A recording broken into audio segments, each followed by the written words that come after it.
Bom, a gente vai falar de um outro tema agora que tem a ver com fundão eleitoral e o Partido Novo confirmou que vai usar o fundão eleitoral neste ano e a sigla definiu alguns critérios para a utilização dessa verba, né, que vem com dinheiro público. Então, para falar sobre esse tema, eu vou conversar agora com o presidente nacional do partido, Eduardo Ribeiro.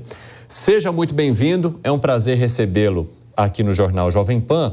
Há uma ligação do Partido Novo com a crítica ao uso do fundão eleitoral. Essa sempre foi uma bandeira do partido, né? Principalmente prezando muito pela transparência ou até mesmo para que políticos tomem conta de suas próprias campanhas sem necessariamente ter acesso a milhões de reais que cada partido recebe. Por que vocês decidiram mudar de opinião?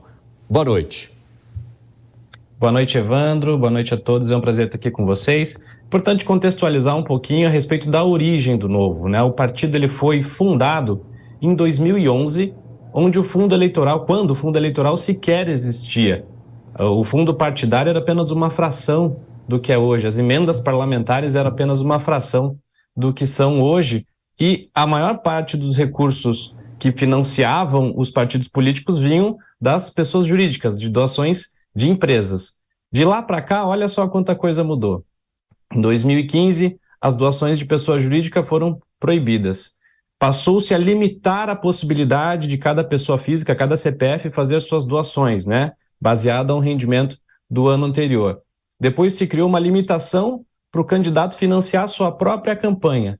E no meio de tudo isso, lá em 2017, o Congresso criou o fundão eleitoral, num valor de 1,7 bilhão, e de repente esse valor foi aumentando até o que nós estamos vendo agora de quase 5 bilhões. Né? Isso tudo acaba inflacionando todo o ecossistema de uma campanha eleitoral e a capacidade dos doadores, bem como as restrições que foram impostas aos doadores, impedem que o nosso modelo, aquilo que nós nos propusemos a fazer no passado, se torne inviável agora. E nós tínhamos que fazer uma escolha. E a nossa escolha nesse momento foi a de usar as mesmas armas dos nossos adversários para que nós possamos ser competitivos, para que nós possamos entrar nessas eleições tão competitivos quanto, ou quase competitivos como eles, e assim, quem sabe no futuro, inclusive, eleger mais pessoas para continuar lutando contra o aumento do fundo eleitoral e do fundo partidário. Porque essa bandeira continua, nós continuamos sendo contra, mas, infelizmente, diante de da forma como o sistema se organizou para inviabilizar o nosso financiamento privado, nós nos vemos obrigados a usar esse recurso para sermos competitivos também. Agora, presidente, diante disso, quais seriam os critérios para uso, os valores que o partido receberia ou teria acesso? Como é que vocês pretendem, então, mesmo cedendo a esse sistema que o senhor acabou de mencionar, fazer com que o controle seja diferente ou o acesso das pessoas àquilo que vocês vão gastar e acessar seja diferente do que vemos em alguns casos aqui? Perfeito, Evandro. Uma das nossas maiores críticas com relação aos recursos públicos é a forma discricionária com que ele é distribuído para os políticos mais próximos da cúpula partidária, né? Que a gente chama daquele caciquismo, né? O cacique decide quem vai ser competitivo. Basicamente, a partir de uma ideia da sua cabeça, ele dá R$1 milhão para um e dá 10 mil para outro. Nós queremos evitar isso no Novo. Aliás, nós somos um partido que se propõe a ser um partido com governança, é o que nós conseguimos institucionalizar, e antecipamos a definição dessas regras para agora. A maioria dos partidos nem sequer começou a discutir como é que vai dividir, e nós já decidimos agora como é que nós vamos fazer essa divisão. A maior parte desse recurso será de acordo com a cobertura eleitoral, ou seja, vamos ver quais municípios de fato vão ter disputas eleitorais, quantos candidatos nós vamos ter naqueles municípios, qual que é a cobertura, né? Quantos eleitores eles vão atingir, e essa é uma parte dos recursos que vai ser destinado.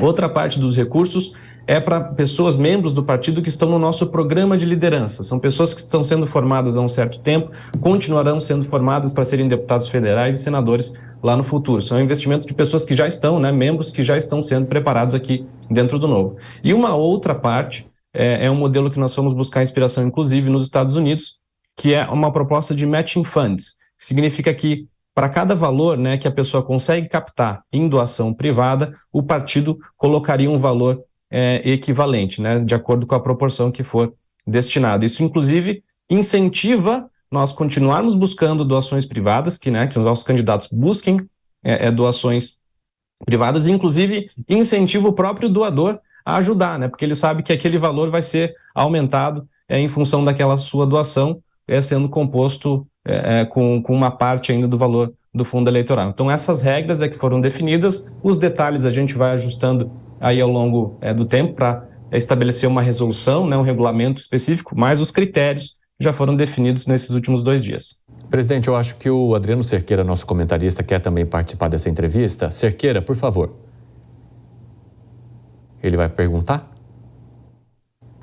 Eu queria saber do senhor como que foi recebido dentro do Partido Novo essa mudança, se houve alguma resistência ou se houve uma geral aceitação.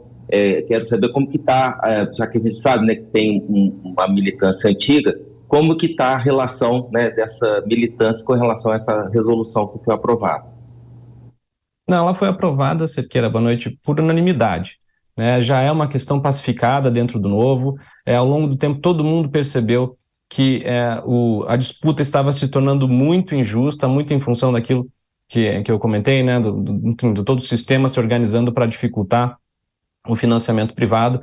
Então, era de fato uma encruzilhada, ou nós mantínhamos a nossa posição e arriscávamos colocar o partido em rota de extinção em pouco tempo, ou nós revíamos uma posição que nós lutamos muito contra, Cerqueira, Nós tentamos impedir que o fundo eleitoral fosse criado em 2017, nós tentamos impedir o aumento em 2019, nós tentamos impedir mais um aumento em 2021 e tentamos impedir mais uma vez o último aumento em 2023 e nós perdemos todas, Todos os outros partidos de direita, de esquerda, todos eles votaram a favor do aumento e nós, partido menor, não conseguimos vencer essa batalha. Então, é uma questão pacificada dentro do Novo, como eu disse, foi aprovado por unanimidade e agora nós vamos trabalhar para conseguir aplicar esses recursos da maneira mais eficiente possível para conseguir eleger pessoas, para continuar lutando, inclusive, contra o fundo eleitoral.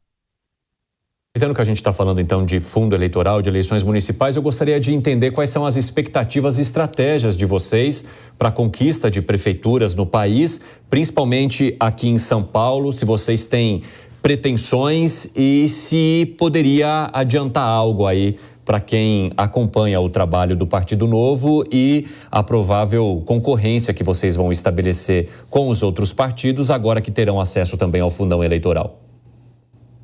Na cidade de São Paulo, nós já temos uma pré-candidata, que é a Marina Helena, que é um dos quadros mais qualificados que nós temos dentro do Novo, uma economista, foi da equipe do Paulo Guedes, foi diretora de desestatização do Ministério da Economia, tem uma bagagem e um currículo excepcional, é a nossa pré-candidata hoje a prefeita de São Paulo. Nós projetamos aí mais de 300 municípios por todo o Brasil com candidaturas do Novo, seja candidaturas a prefeito, seja candidaturas a vereador. Isso é um número 10 vezes maior do que nós disputamos em 2020. Então, nós estamos nos propondo também a ter uma estratégia muito mais ousada de expansão, porque no nosso diagnóstico houve um erro no passado, de limitar o crescimento do Novo, querer ir para apenas algumas praças, evitar crescer para o interior ou para cidades menores. Isso foi um erro porque acabou dificultando a capilaridade do Novo, impediu que nós pudéssemos levar o partido para outros municípios, para o interior dos estados. Isso, inclusive, teve um impacto nas últimas eleições, agora em 2022. Nós não tínhamos uma base consistente para dar suporte às candidaturas dos nossos deputados federais e acabamos caindo em votação. Então, nós queremos corrigir esse erro também agora nas eleições de 2024, eleger centenas de vereadores, dezenas de prefeitos, para, inclusive, ter uma base mais sólida, mais bem estruturada para as eleições de 2026. Presidente, só para a gente finalizar, normalmente as eleições municipais, elas ficam um pouco distantes do cenário nacional em termos de influência, A gente vê até parcerias ou colaboração entre partidos que no cenário, no âmbito nacional, são opositores ou são opostos entre si. Mas eu queria entender se neste ano, no seu ponto de vista, a situação muda por conta das eleições nacionais que mantém ainda uma polarização entre aqueles que apoiaram o presidente da República e aqueles que caminharam junto com o ex-presidente Jair Bolsonaro. E se isso, de alguma forma, prejudica um partido como o Novo, que busca um caminho diferente, oposto a ambos os lados da polarização. Alguns partidos não têm essa verticalização tão forte, né? Você tem praças, estados que de alguns partidos pensam mais à direita, outros estados pensam mais à esquerda. Há exemplos de municípios, inclusive, de mesmo partidos e grupos completamente diferentes. Então, essa é uma equação difícil para estabelecer coalizões e coligações, né? O fato é que o Novo também é aberto a coligações. Fizemos uma coligação importante para reeleger o governador de Minas Gerais, o Romeu Zema, em primeiro turno nas últimas eleições de 2022. Então, o Novo tem já buscado, né, construir também essa cultura interna de coligar, de fazer parcerias, mas é evidente que alguns partidos não têm a menor chance do Novo estar junto, porque a filosofia, né, a visão de mundo, ela é completamente diferente, como, por exemplo, o PT, o PCdoB, o PSOL, enfim, esses partidos de esquerda que não têm absolutamente nada a ver com o que o Novo pensa. Nós somos um partido de direita, um partido liberal que preza pela redução do tamanho do Estado, pelas liberdades individuais. Então, nós vamos avaliar, evidentemente, cada situação, né, nas propostas de coligação, mas há uma diretriz que vai ser publicada em breve, que vai dar uma clareza maior, inclusive, para os nossos diretórios para construírem essas coligações com partidos de direita, de centro-direita, para conseguir alcançar um resultado eleitoral e também com uma agenda muito clara. Isso é muito importante para nós, né? Nós não queremos fazer uma coligação apenas para vencer a eleição. Se formos estar juntos e tivermos interesse de governar juntos, que seja por meio de uma agenda muito clara, né? Uma agenda programática de propostas que de fato tenham a ver com a nossa visão de mundo, com a nossa visão de Estado e que possam trazer no nosso entendimento prosperidade para os municípios. Presidente nacional do Novo, Eduardo Ribeiro, obrigado por conversar conosco aqui nessa edição do Jornal Jovem Pan. Ótimo fim de semana. Muito obrigado, Evandro. Boa noite. Boa noite.